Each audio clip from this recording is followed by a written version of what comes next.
बिस्मिल्लाहिर्रहमानिर्रहीम। अस्सलाम वालेकुम नाज़रीन, आप यूट्यूब चैनल देख रहे हैं। मैं इमरान ख़ान हूँ। कुछ वजूहात थी, मैं आपके साथ कनेक्टेड नहीं रह सका और एक मेरे कान में इन्फेक्शन भी था, उसकी बहुत शदीद दर्द होती है और उस वजह से भी। दूसरा, मैंने एक वीडियो जो है वो बाकायदा उसको रिकॉर्ड किया और वो पेन की वजह से मैं उसको वो अपलोड भी नहीं कर पाया और वो काफ़ी ताख़ीर होगी उसमें। मैं आप सबसे मादरत चाहता हूँ, कोशिश करूँगा अब चीज़ें रेगुलर चलें। कुछ थोड़ा सा मैं सिग्नल से भी दूर था, मुझे ख़बरें भी नहीं प्रॉपर मिल रही थी, तो अब मैंने तमाम ख़बरों का जायज़ा लिया है। अब से तकरीबन 1-1.5 घंटा पहले मैंने अपने सिस्टम को ऑन किया, तमाम चीज़ों का जायज़ा लिया। तो ये बड़ा एक धमाका खेज़ किस्म का दिन था। हुकूमत ने अपनी तरफ से झंडे गाड़े हैं और अपनी तरफ से एक बड़ी कामयाबी हासिल की है। पाकिस्तान में लोग बहुत मायूस हैं। ये मैंने अपना फ़ोन उठाया ना, तो इसके व्हाट्सएप के अंदर बहुत सारे लोग कह रहे हैं जी हम तो पाकिस्तान छोड़ के जा रहे हैं। बहुत सारे लोग ये कह रहे हैं हम तो यहाँ कारोबार ही नहीं करना चाहते। कई लोग ये कह रहे हैं जी आज हमें पाकिस्तान में बहुत मायूसी होगी। एक दो मेरे दोस्त लॉयर थे, उनके भी मैसेज आया, कहते जी हमारी अदलिया तो दफन हो गई। मेरे ख्याल में मायूसी वाली कोई बात नहीं है। जब भी कोई ऐसी चीज़ होती है या अंधेरा बहुत ज़्यादा छा जाता है तो वहीं से रोशनी निकल कर आती है। मैं आप लोगों को हमेशा एक बात कहता हूँ कि दिल नहीं छोड़ना। मैं हमेशा आपको कहता हूँ कि हिम्मत नहीं हारनी। इमरान खान क्या कहता है? इमरान खान बोलते हैं कि हारता वो है जो हार मान लेता है। तो अगर आप हार मान रहे हैं तो फिर आप हार के मुस्तहिक हैं, और अगर आप हार नहीं मान रहे, वो ये छोटी मोटी चीज़ें हैं, ये तरमीम क्या बेचती है? कुछ भी नहीं।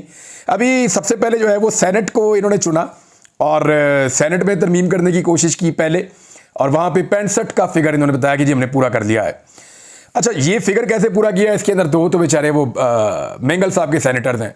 एक फजलुर रहमान साहब ने अपने 5 वोट डाल दिए। अगर फजलुर रहमान साहब ना जाते तो ये तरमीम कभी पास ना होती। अख्तर मेंगल साहब अपने 2 लोगों को कंट्रोल कर पाते तो ये तरमीम कभी भी पास ना होती।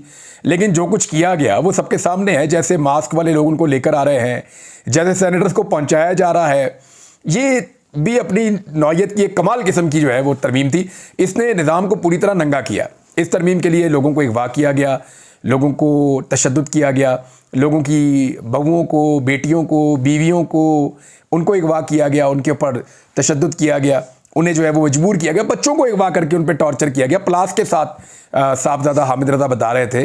तो ये जो कुछ भी हुआ ये इस मुल्क का रिकॉर्ड है और रिकॉर्ड का हिस्सा बन रहा है कि पाकिस्तान की ताकतवर अशराफिया अपनी नौकरियां और अपने इक़्तिदार को बचाने के लिए किस लेवल तक गिर जाते हैं। यानी अच्छी बात है ना, हमें पता चल रहा है। अब सोचें जरा एक लम्हे के लिए, क्या 3 साल पहले हमें पता था कि ये लोग अपनी नौकरी के लिए इस लेवल तक गिर जाते हैं? जब कोई कभी कहता था तो हम कहते थे नहीं नहीं यार ये झूठ बोल रहा है। नहीं पता था ना। कभी 3 साल पहले हमें पता था कि काजी फायद ईसा जैसा एक जज आएगा जो आके रिकॉर्ड पे रिकॉर्ड लगा देगा? नहीं पता था ना। अब हमें पता है। क्या 3 साल पहले हमें पता था कि जो पाकिस्तान की एस्टेब्लिशमेंट है वो सारा कुछ हम तो ये समझते थे पाकिस्तान के मफाद में करती है, लेकिन अब पता चल रहा है कि नहीं नहीं, अपना मफाद भी होता है, अशराफिया का अलग मफाद होता है। तो 3 साल पहले क्या हमें पता था कि पीपल्स पार्टी और नून लीग जो है वो अंदर से मिले हुए हैं, नूरा कुश्ती कर रहे हैं? नहीं पता था ना। अब हमें पता है। यानी बहुत सारी चीज़ें नंगी हो गई हैं। होने दें, जितने ज़्यादा इनके कपड़े उतरेंगे उतना गौर से हम इन्हें देख लेंगे, हमें पता चल जाएगा जनाब इनकी औकात क्या है और ये क्या बेचते हैं। बहरहाल इन्होंने बड़ी कामयाबी से अपने तौर पे एक आईनी तरमीम की है। उसके अंदर उन्होंने खेल क्या खेला वो मैं आपको बताता हूँ, लेकिन चंद चीज़ें अपने रिकॉर्ड पे आप रख लें और रिकॉर्ड का हिस्सा बनाएं, क्योंकि खेल अभी ख़त्म नहीं हुआ। इन्होंने खेल का नेक्स्ट राउंड शुरू कर दिया है अपनी तरफ से तरमीम करके। मैं बताता हूँ क्या होगा। सबसे पहले तो आप ज़हन में ये रखें कि ये असेंबली जाली है। तो क्या जाली असेंबली एक तरमीम कर सकती है? किसी वक्त भी जब ये इलेक्शन चैलेंज होगा और पता चलेगा कि सारे फॉर्म 47 जाली हैं, तो फिर उनकी की हुई तरमीम कहाँ जाएगी? इस तरमीम की कोई कानूनी और इखलाकी हैसियत नहीं है, क्योंकि असेंबली जाली है। मौलाना फजल रहमान अपने मुंह से कह रहे थे कि जाली असेंबली है, मैं क्यों इसके अंदर वोट डालूं और मैं नहीं इसका हिस्सा बनूंगा। इनको तो ये हक ही नहीं पहुंचता कि ये आईनी तरमीम करें। ये मौलाना फजल रहमान साहब अपने मुंह से कह रहे थे, उन्होंने बार बार कहा। लेकिन फिर उन्होंने, मैंने आपको पहले बताया था कि फजलुर रहमान साहब ना एक्चुअली फजलुर रहमान साहब स्टेटस को में कंफर्टेबल रहते हैं। मैंने आपको बहुत बताया था पहले भी। तो फजलुर रहमान साहब के जो बंदे जिनके बारे में कहा जा रहा था ना कि वो अगवा हो गए हैं, अब ये अब्दुल शकूर साहब के बारे में, तो वो मैंने थोड़ा सा इन्वेस्टिगेट किया। अगवा कोई नहीं हुए थे, वो अपनी मर्जी से अगवा हुए थे और वो एक प्रेशर बनाया गया था। इन्फॉर्मेशन मेरे पास पहुंची थी, मैंने इसको सबसे पहले ट्वीट करके बताया था, लेकिन उसके अंदर उनकी मर्जी शामिल थी और उनके बड़े मामलात हैं। तो फजलुर रहमान साहब थे, फिर वो वापस जाके मिल भी लिए थे। तो ये एक प्रेशर भी था फजलुर रहमान साहब पे, नहीं फजलुर रहमान साहब की जानिब से पब्लिक पे या पाकिस्तान तहरीक इंसाफ पे कि देखें जी वैसे भी पास करवा लेंगे तो मैं इसमें वोट डाल देता हूं। मैंने काला नाग कुचल दिया है, उसके दांत तोड़ दिए हैं। फजलुर रहमान साहब ये कह रहे हैं कि उन्होंने इस आईनी तरमीम में से बहुत सारा गंद निकाल दिया, तो ये बात ठीक है। देखें, जो बात ठीक है वो बात ठीक है। इस आईनी तरमीम के अंदर बहुत सारी ऐसी खुराफात थी जिनको फजलुर रहमान साहब ने निकाला, लेकिन इसी आईनी तरमीम में अदलिया को मुकम्मल तौर पे टुथलेस कर दिया गया है। वो जो काले नाग के दांत तोड़ने की बात कर रहे हैं ना, तो एक्चुअली अदलिया के दांत तोड़ दिए फजलुर रहमान साहब ने। यानी इस आईनी तरमीम में फजलुर रहमान साहब ने कुछ गलत चीजों को अगर निकाला तो दूसरी गलत चीजों के ऊपर मिठाई लपेट के अवाम को खिला दी, खा लो, शुगर कोटेड, कि जनाब ये आईनी तरमीम है, इसको अब आप माने। क्योंकि हमने जनाब बड़ी तको-दो के बात की। अच्छी बात यह है कि पाकिस्तान तहरीक इंसाफ इसका हिस्सा नहीं बनी। यह सबसे अच्छी बात है कि इमरान खान साहब ने कहा जी मैं इस गुनाह कबीरा का हिस्सा नहीं बन रहा, I am not part of this. मैं इसका हिस्सा नहीं बनना चाहता, इसलिए कि तो असम्बली जाली है, इनका मैंडेट ही जाली है, इनके पास तो सादा अक्सरियत नहीं है। तो फिर यह कैसे मुमकिन है कि ये 2/3 अक्सरियत से आईनी तरमीम पास करवा रहे हो? अच्छा, कई जो MNAs है ना, वो इमरान खान साहब को पहले ही धोखा दे चुके थे। मैं आपको क्लियर कर देता हूं, कई MNAs ने इमरान खान साहब को धोखा दिया था, और उनकी ज़रूरत पड़ती है या नहीं पड़ती है एक अलग बात है, क्योंकि फजलुर रहमान साहब के 8 वोट वहां पे चले गए हैं। इस वक्त हुकूमत के पास 212 वोट हैं। पहले सेनेट में चले आ जाए, सेनेट में भी इमरान खान साहब के 3 सेनेटर धोखा दे चुके थे। एक खातून सेनेटर हैं, 2 मर्द हजरात हैं। ये इमरान खान साहब को धोखा दे चुके थे। इमरान खान साहब को 2 की शक्लें तो दिखा रहे हैं ना, एक खातून की दिखा रहे हैं डॉक्टर जरका की, और एक दिखा रहे हैं वो जो खैबर पख्तूनख्वा से फैसल, इनकी दिखा रहे हैं कि जनाब इन लोगों ने 2 नंबरी की है। तो ये 3 लोग मुबैना तौर पे कंप्रोमाइज हो गए थे पाकिस्तान तहरीक इंसाफ के सेनेट में। तो अब तो ये खातिर जमा रखें कि इनकी पाकिस्तान में कोई सियासत नहीं है, चाहे इन्होंने वोट डाला चाहे नहीं डाला। अब ये ना जिंदगी में दोबारा सेनेट में कभी इनको कोई पार्टी लेगी या इनको बनाएगी, खासतौर पे पाकिस्तान तहरीक इंसाफ तो नहीं बनाएगी। हालांकि इनको वादे किए गए, देखो ना फैसल वाडा भी तो सेनेटर बन गया, देखो ना मोहसिन नकवी भी तो सेनेटर बन गया, तो आपका पॉलिटिकल कैरियर कभी खत्म नहीं होगा, हम आपको फिर बनाएंगे। भाई जो पॉलिटिक्स करता है इंसान वो इज्जत के लिए करता है।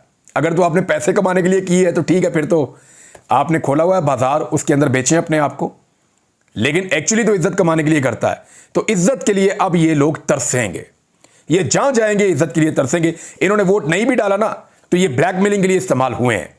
मौलाना फजलुर रहमान साहब के 2 लोग और PTI के 3 लोग ये ब्लैकमेलिंग के लिए इस्तेमाल हुए हैं। मेंगल साहब ने बड़ी कोशिश की अपने बंदों को रोकने की कि जनाब मेरे बंदे रुक जाएं, दोनों बंदे गायब कर दिए गए, लाके दोबारा उनसे वोट ले लिए गए। तो इस तरह इन्होंने 65 का फिगर पूरा कर लिया है।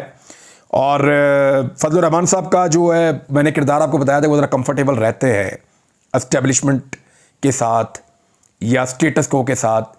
तो फजलुर रहमान साहब ने ये किया, कुछ इनको दे दिया, कुछ उनको दे दिया, कुछ उनको दे दिया। PTI को भी कह दिया कि देखिए जी मैं इतना कर सकता हूं, तो पब्लिक को भी बताया कि देखिए जी मैंने कितनी कोशिश की है। तो एक्चुअली ये अदलिया के ऊपर एक बहुत बड़ा अटैक है। इसमें हुआ क्या, ये देर में रखिए आप चीज़ें। एक तो इन्होंने जो जुडिशल कमीशन है, जो जजेस की अपॉइंटमेंट करता है, उसकी फॉर्मेशन तब्दील कर दी है। पहले इसमें 9 मेंबर्स होते थे। 9 मेंबर्स के अंदर जो है वो सबसे पहले सुप्रीम कोर्ट ऑफ पाकिस्तान के 5 जजेस होते थे। उसके बाद इसमें अटॉर्नी जनरल, वजीर कानून, पाकिस्तान बार काउंसिल का एक नुमाइंदा और एक रिटायर्ड जज, ये 9 होते थे। तो ये अक्सरियत से फैसला करते थे, जज अपॉइंट हो जाते थे। अब जो है वो जजेस की अपॉइंटमेंट के हवाले से जुडिशल कमीशन में मजीद 5 बंदे शामिल करके तादाद 14 कर दी गई। ये 5 बंदे जो हैं ये पार्लियामेंट से शामिल किए गए। इसमें 2 सेनेट के और 2 कौमी असम्बली के, 4 बंदे ये शामिल कर दिए। और इसके अलावा एक अकलियत का मेंबर भी शामिल कर दिया, और वो स्पीकर बताएगा जनाब कौन सा है। तो स्पीकर बताएगा, तो स्पीकर वही बताएगा ना जिस जमात का स्पीकर होगा, हुकूमत का ही होगा ना स्पीकर, तो हुकूमत का ही नाम लेगा। तो इस तरह हुकूमत ने अपनी बड़ी ताकत हासिल कर ली है यहां पे कि जजेस कुछ भी चाहें, जितना मर्जी मेरिट के ऊपर जाएं, अगर किसी ने जज बनना है तो उसको सियासी जमातों से बेहतरीन ताल्लुकात रखने पड़ेंगे।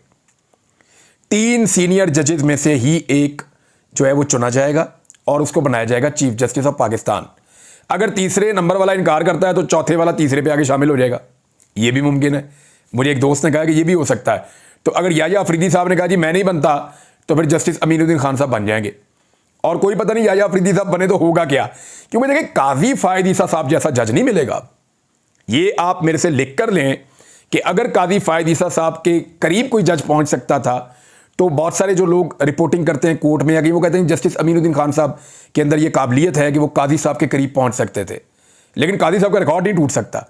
एक्चुअली जो बाकी 3 जजेज हैं टॉप के, जस्टिस मंसूर अली शाह, जस्टिस मुनीब अख्तर, इन दोनों को तो कभी भी नहीं बनाएगी हुकूमत, बहुत मुश्किल है। हाँ, मंसूर अली शाह साहब को अगर कोई बात कहीं पे आ जाए, क्योंकि वकला की तहरीक अभी चलनी है। एक बात आप जहन में रखिएगा कि जो लड़ाई पाकिस्तान तहरीक इंसाफ ने लड़ी है और बड़ी कामयाबी से बड़े लंबे अरसे तक लड़ी है, पहली मरतबा ऐसा हुआ कि मुक्तदरा के पसीने छूट गए हैं। इस आईनी तरमीम के लिए उन्होंने वो सारे हरबे इख्तियार किए जो दुश्मन मुल्क के साथ किए जाते हैं, वो सारे हरबे इख्तियार किए जो आप मकबूजा इलाके के अंदर करते हैं, वो सारा कुछ करना पड़ा इस आईनी तरमीम के लिए। तो ये इमरान खान की बहुत बड़ी कामयाबी है कि कुछ भी जमहूरी अंदाज में नहीं हो सका। और इमरान खान ने बिलावल का असल चेहरा भी इस कौम को दिखाया, असल चेहरा।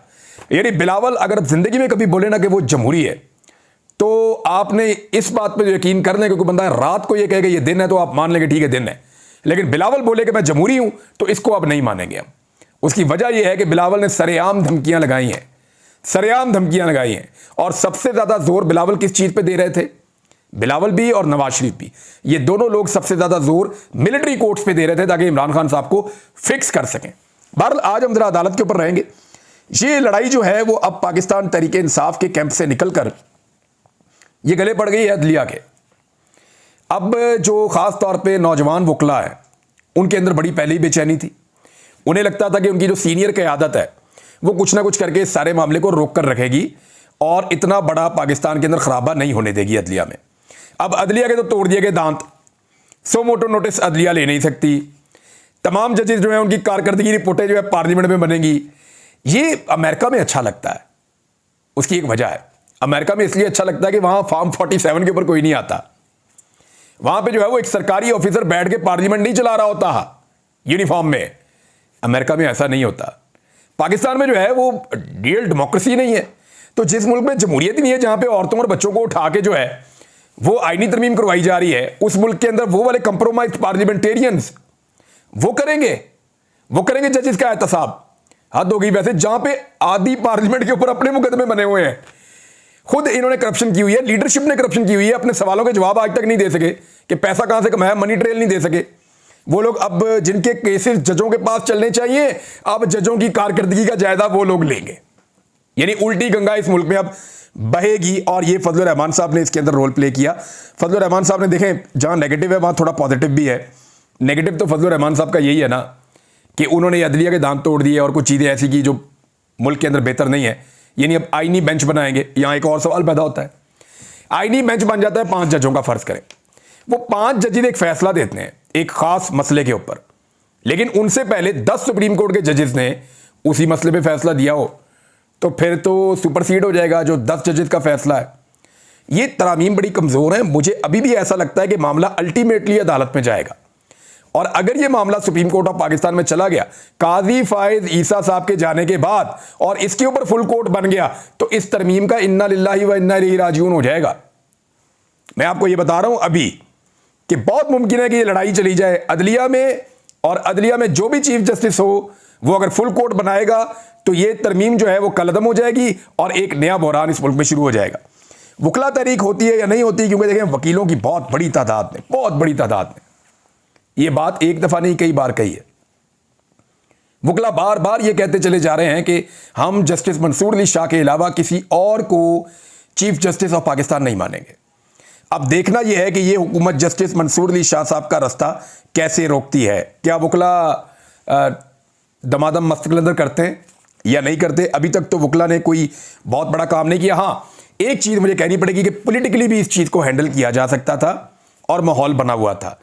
4 और 5 तारीख को पाकिस्तान तहरीक इंसाफ की क़यादत ने जो किया, अपने कारकुनों को डी चौक में छोड़कर निकल लिए, वो एक ऐसा मौका था जहां पे ये तहरीक बहुत ताकत में आ सकती थी।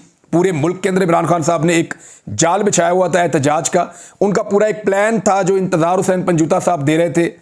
वो पंजूता साहब भी गायब फिर उसके बाद से, आपको पता है। तो ये पूरा एक मंसूबा था इमरान खान साहब का कि हमने पब्लिक फोर्स के जरिए से, अवामी ताकत के जरिए से ये गैर आईनी तरमीम जो है इसका रास्ता रोकना है। इमरान खान साहब ने फैसला किया हुआ था। अब 4 और 5 तारीख को जिस बुज़दिली का मुजाहरा किया पाकिस्तान तहरीक इंसाफ की क़यादत ने, उसके बाद से लेकर अब तक पाकिस्तान तहरीक इंसाफ ने कोई एक भी काबिल ज़िक्र एहतजाज नहीं किया। यानी एहतजाज किया, ऐसा नहीं है कि कारकुन नहीं निकलते, कारकुन निकलते हैं, गिरफ्तारियां भी होती हैं, जेलों में भी जाते हैं, डंडे भी खा रहे हैं, मार भी खा रहे हैं, सड़कों पे एहतजाज भी कर रहे हैं। लेकिन वो जो एक मूव बन गई थी ना, वो जो एक मोमेंटम बन गया था, उस मोमेंटम को एक्चुअली कुर्बान कर दिया गया उस दिन, सिर्फ मेरे ख्याल में अपनी खैबर पख्तूनख्वा में एक हुकूमत बचाने के लिए। मुझे तो ऐसा लगता है। तो ये जो उस दिन का कंप्रोमाइज है वो एक बहुत बड़ी चीज है जिसने इमरान खान साहब के कॉज को डैमेज किया, और प्रैक्टिकली ये डैमेज इमरान खान साहब का कॉज उस दिन हो गया था। अब कौमी असेंबली में क्या होगा मैं आपको बता देता हूं। देखिए, हुकूमत के पास है जी 212, 8 इन्हें मिल जाएंगे फजलुर रहमान साहब के 220, 4 मजीद चाहिए, 3 इनके पास पहले हैं, एक औरंगजेब खिच्ची, एक चौधरी उस्मान और एक ज़हूर कुरैशी। ये तीनों वो लोग हैं जो आज़ाद हैसियत में है, इन्होंने बयान अल्फी जमा नहीं करवाया था पीटीआई को, तो हो गए 223। अब एक मेंबर चाहिए। अब एक मेंबर के लिए इनको 4 ऐसे लोग दस्तयाब हैं जिन्होंने अपना बयान अल्फी नहीं दिया हुआ, ये आज़ाद हैसियत में है। इन 4 के अंदर से किसी को भी ये उठा ले। मिसाल के तौर पर मुबारक ज़ेब को उठा सकते हैं, इलियास चौधरी को उठा सकते हैं, ब्रिगेडियर असलम घुम्मन को उठा सकते हैं, रियाज फटियाना को उठा सकते हैं। इन 4 में से किसी एक का भी वोट अगर इन्हें मिल जाता है तो ऐसी सूरत में आईनी तरमीम फिर भी हो जाएगी। लेकिन याद रखिएगा, एक बात आप सब ने अपने पल्ले बांध लेनी है कि ये जाली असम्बली है फॉर्म 47 के मुताबिक, और ये काजी फायद ईसा साहब की मेहरबानी से है। दूसरा, ये 63A का अगर रिव्यू का फैसला काजी फायद ईसा साहब सदारती ऑर्डिनेंस के नतीजे में अपनी मर्जी का बेंच बनाकर ना करते तो कभी भी ये आईनी तरमीम पास ना होती, क्योंकि 63A का फैसला करवा के तमाम पॉलिटिकल लोगों को ब्लैकमेल करके उठाया गया, उसकी बुनियाद के ऊपर माहौल बनाया गया, फजलुर रहमान साहब को भी दबाव में लिया गया, तमाम लोगों को। अगर काजी फायद ईसा साहब 63A वाला काम ना करते तो ये तरमीम कभी ना होती, और 4 सीटें भी तो दी हुई है ना थोड़ा अर्सा पहले। काजी साहब ने नून लीग को 4 सीटें पीटीआई से छीन कर भी तो दी हैं थोड़ा अर्सा पहले। तो कोई एक एहसान थोड़ी है, तो काजी साहब की तारीफें तो सबने करनी है। अगले वीलॉग में कुछ और चीज़ें बताता हूँ। अब तक के लिए इतनी, अपना ख्याल रखिएगा, अपने चैनल का भी। अल्लाह हाफिज़।